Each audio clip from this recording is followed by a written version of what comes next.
1984 by George Orwell.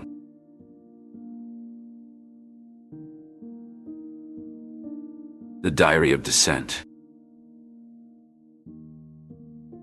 Winston Smith nestled into a decrepit alcove of his apartment, where the stale scent of mildew mingled with the metallic tang of dust. The dim bulb flickered, casting erratic shadows that danced over the peeling wallpaper. He eyed the telescreen warily, its lens gleaming dully in the half-light, a silent sentinel of the party's omnipresence. With a trembling hand, he unfurled a small frayed diary and began to inscribe with a pen, its ink a rare relic from a bygone era. April 4th, 1984, he penned, the date a mere guess in a world where history was malleable clay in the party's hands. Memory surged as he wrote, transporting him to a time when Goldstein's words had first sown seeds of doubt in his mind, a time before the man became the face of public enemy. The 2 minutes' hate had been particularly vehement today, a cacophony of rage directed at Goldstein's visage. Winston's voice had melded into the chorus of loathing, yet within, a clandestine empathy for Goldstein pulsed, a heresy only his heart could hear. At the Ministry of Truth, his day was spent in the meticulous craft of deception, sculpting reality to the party's design. Today he had erased a dissident from existence, replacing her with the valorous comrade Ogilvy, a hero conjured from the ether of lies. The duplicity gnawed at him, yet dissent meant obliteration. Interrupting his reverie, a timid knock fractured the silence. Mrs. Parsons, his neighbor, stood at his threshold, her hands knotted in anxiety. "Mr. Smith, the sink." "It's blocked again," she implored, her eyes darting nervously. "Of course, Mrs. Parsons," Winston assented, secreting his diary with practiced haste. He trailed her, noting the Parsons children's eyes, sharp, calculating, tracking his every move, harbingers of the scrutiny to come. Sink mended, Winston retreated to his sanctuary, resuming his chronicle. He recounted the numbing gin, the blunt razors, the abrasive soap, and the insipid meals. The party's reign was an austere march of scarcity and indoctrination. He etched the visages of his compatriots, etiolated by the party's relentless grind. He confided his trepidations, the specter of vaporization looming ever closer. Yet until the thought police's inevitable arrival, he would persist in his testament. For he clung to the conviction that freedom was the liberty to declare that 2 + 2 = 4. Upon this axiom, all else hinged. Winston secreted the diary within a crevice in the wall, a minuscule insurrection, but wholly his. In a realm where veracity was the party's decree, his diary stood as a bastion of his truth, a domain where, in ink and parchment, he could be unequivocally himself. The machinery of truth. Winston sat in his cubicle at the Ministry of Truth, surrounded by the buzz of the speak-right machines. He glanced at the telescreen and acknowledged the presence of its ever-watchful eye. "Smith," barked a voice from the telescreen. "Are you paying attention? We have a new batch of records to correct." "Yes, sir," Winston replied, turning to the pile of documents on his desk. Each one was a piece of history that the party insisted must be corrected to fit their narrative. As he began his work, erasing the existence of an unperson here, changing the details of a battle there, the door to his cubicle swung open. Julia, a co-worker who had recently caught his attention, stepped in. She glanced at the telescreen before slipping a note onto his desk. Winston nodded as he opened the note, which read, "Meet me at lunch, usual place." He quickly tucked it away, a small act of rebellion. Lunchtime found them in a secluded corner of the canteen. "I found something," Julia said. "It's proof that there was a different past, a different truth." "That's dangerous," Winston cautioned.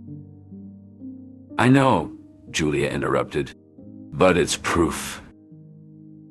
The bell rang, signaling the end of lunch. They stood up and merged back into the flow of workers. Back at his desk, Winston continued his work, aware of the dangers that lay in every corner. He and Julia were walking on the edge of a knife, but he was determined to continue, knowing that he wasn't alone. Artifacts of the past. Winston stepped into the dusty shop, a bell tinkling overhead as he closed the door behind him. The shopkeeper, Mr. Charrington, looked up from his newspaper, a pair of spectacles perched on his nose. "Back again, Mr. Smith." Mr. Charrington's voice was warm, a stark contrast to the cold scrutiny of the telescreens outside. "Yes," Winston replied, his eyes scanning the shelves cluttered with objects from a bygone era. "I'm looking for something different. Something to remind you of the past, perhaps." Mr. Charrington chuckled, leading Winston to a corner of the shop where the light seemed to gather dust in its beams. Winston's gaze fell upon a glass paperweight with a piece of coral suspended inside. It was beautiful and utterly useless, two qualities that made it irresistible in a world where everything had to have a purpose for the party. "Just like us," a voice said from behind him. Winston turned to see Julia, her dark hair tucked under a cap, her eyes alight with the thrill of their secret meeting. "Exactly," Winston agreed, a smile tugging at the corners of his mouth. "A history the party hasn't rewritten yet." As they left the shop, Winston felt the paperweight's presence in his pocket, a small act of defiance that felt like a victory against the all-seeing eyes of Big Brother. But as they stepped back into the gray light of day, the presence of the paperweight was a reminder of the risk they were taking. Yet as Winston looked at Julia, her hand finding his, he knew that some things were worth the danger.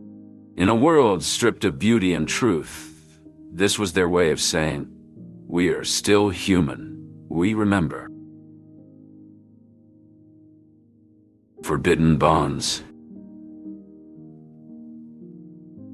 Winston and Julia's clandestine meetings were the lifeblood of their resistance. Hidden within the forest's embrace, they discovered a realm where the very air seemed to hum with the promise of liberty. A silhouette stepped from the gloom, her features illuminated by a stray beam of light that had battled through the thick foliage. "I'm here," she responded, her tone blending apprehension and boldness. Their dialogue was soft, infused with the excitement of illicit wisdom. "They can't control what they can't see," Winston whispered, his fingers intertwining with Julia's in the faint glow. "Here, we are unseen." Their exchanges were a mosaic of aspirations and plans, stitched with strands of doubt and optimism. They critiqued the party's doctrines, ridiculed the absurdity of the 2 minutes hate, and exchanged secret kisses imbued with the taste of insurrection. Their very coexistence was a silent challenge to the party. Each rendezvous was a silent testament to their defiance against the oppression that aimed to rob them of their essence. As the daylight waned, casting elongated shadows over their secluded sanctuary, Winston and Julia recognized that time was both a companion and a foe. Every shared instant was a triumph, yet also a stark reminder of the dangers they faced. Winston agreed, the gravity of their plight pressing upon him. "Yes, but caution is paramount, for such flames can also engulf us." In the stillness that ensued, they grasped an unvoiced reality. Their connection was simultaneously their most potent asset and their most exposed frailty. Their love was a subtle insurrection in itself. The edge of rebellion. In the dim light of their secret haven, Winston and Julia pored over the tattered pages of a history book, predating the party's rise to power. It was a forbidden artifact, a relic that contradicted the fabricated chronicles endorsed by the party.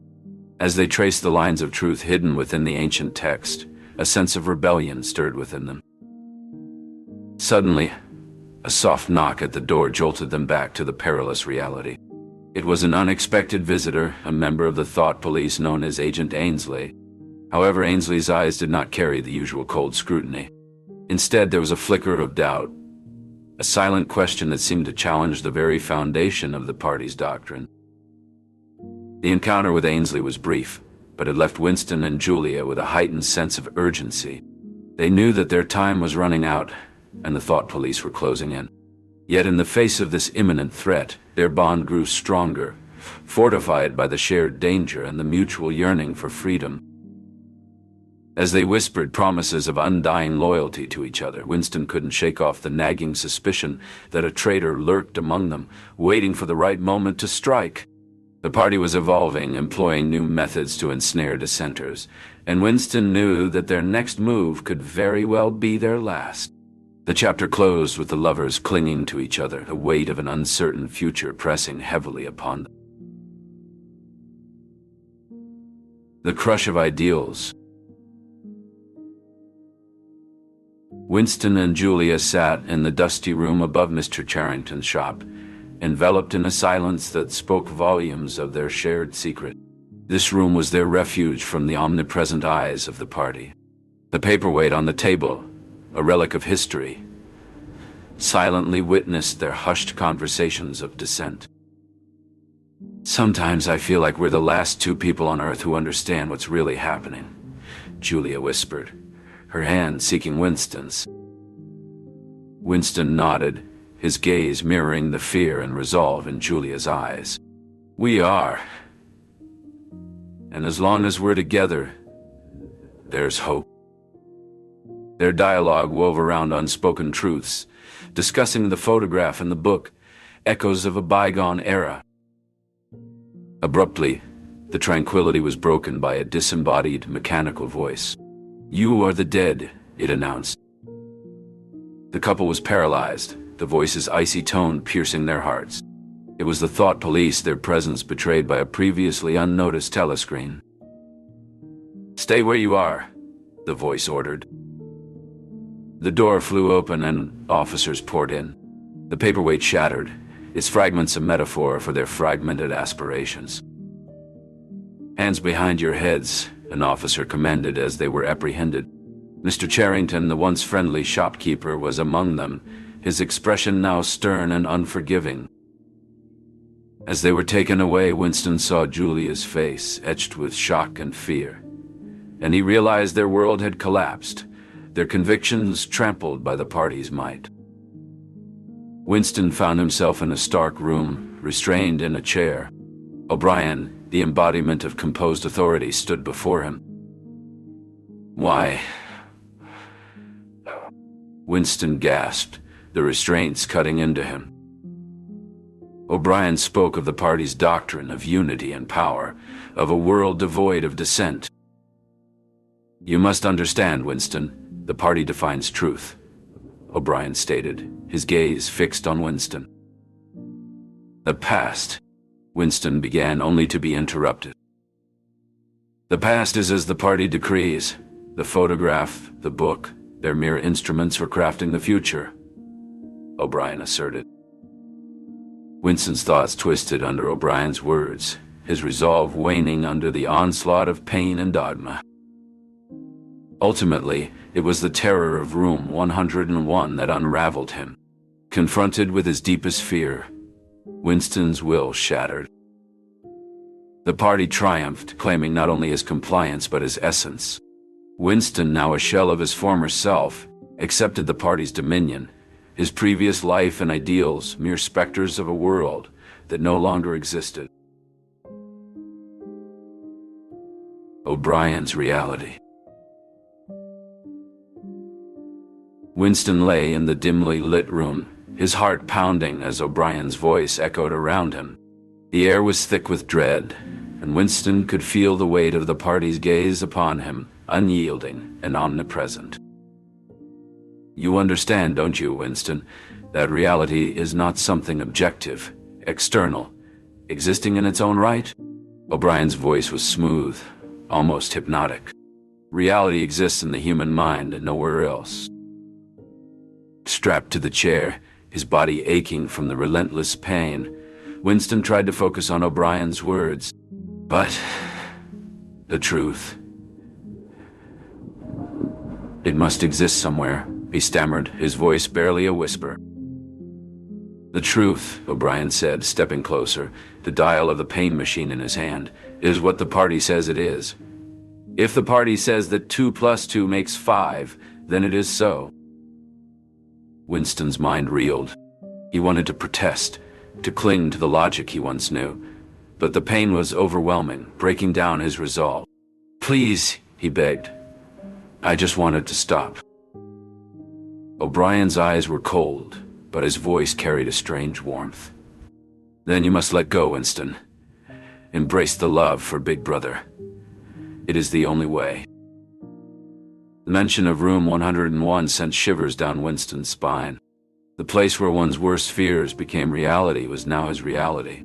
As if reading his thoughts, O'Brien said, "Room 101 is where you must confront the worst thing in the world." The wire cage was brought out, and Winston's eyes widened in terror. Inside, the rats scurried and scratched, their claws clicking against the metal. "No, please," Winston pleaded. "You know what you must do, Winston," O'Brien said, his voice a mere whisper now. "You must say the words." Tears streamed down Winston's face as he realized the depth of his fear. "Do it to Julia," he cried out, the words tearing from his throat.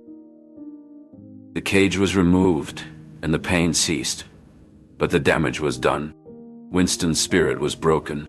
In that moment, he knew the party's power was absolute. O'Brien's face loomed over him, a mix of triumph and pity. "Now you are truly one of us, Winston. Now you see the reality as we do." As Winston slipped into unconsciousness, his last conscious thought was an epiphany of the party's true nature. Not of rebellion or freedom, but a chilling realization of the extent of their control and the depth of his own indoctrination. Embracing Big Brother. Winston sat in the Chestnut Tree Cafe, his eyes fixed on the telescreen. O'Brien's image spoke from the screen, and Winston nodded, his mind accepting the words without resistance. The pain and fear he once felt were now distant, like a nightmare fading at dawn. He watched as O'Brien spoke of the party's triumphs, of victories over enemies, of the unity and strength of Oceania. A surge of pride for his nation, for Big Brother, filled him. As the day wore on, Winston remained in the cafe, watching the telescreen, listening to the endless stream of victories and achievements. He felt comfort in the routine, in the knowledge that he was doing what he was supposed to do. The face of Big Brother appeared on the screen, and a warmth spread through Winston. He looked into the eyes of the leader, the guardian, the protector, and his heart swelled with love. "I love you," he whispered, his voice breaking with emotion. The telescreen flickered, and the words that had become the truth of Winston's existence appeared. "War is peace. Freedom is slavery. Ignorance is strength." Winston leaned back, closing his eyes as he took a deep breath. He was at peace, at last. He loved Big Brother,